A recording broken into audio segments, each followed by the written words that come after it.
को हमने देखा प्रदर्शन करते हुए आदिवासी समाज, संताल समाज के प्रत्येक चीज के बारे में।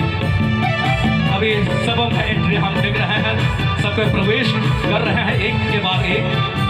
आइए हम इनका हौसला बुलंद करते हुए तालियों के गड़गड़ाहट से अभिवादन करें। तालियों के गड़गड़ाहट से इनको बधाई दें, क्योंकि इनका प्रदर्शन संताल समाज के, आदिवासी समाज के प्रत्येक चीज को दर्शाने में हुआ है। और हम वाकई में प्रत्येक जन को, प्रत्येक कलाकार को, प्रत्येक सम्मानित कलाकार को धन्यवाद देना चाहेंगे एक एक करके कि आपका प्रदर्शन ने हमें बहुत कुछ सिखा दिया है। आपका प्रदर्शन ने हमें समाज के बारे में, आदिवासी समाज के बारे में, संताल परिवार के बारे में प्रतीक के रूप में समझा दिया है। और आज भी इसका इस्तेमाल प्रत्येक परिवार में किया जा रहा है। आज आपके प्रदर्शन से हम समझ पा रहे हैं कि वास्तव में आज भी प्रत्येक परिवार में पाया जाता है और इसका रख रखाव और इसका सदुपयोग होना बेहतरीन तरीके से जरूरी है।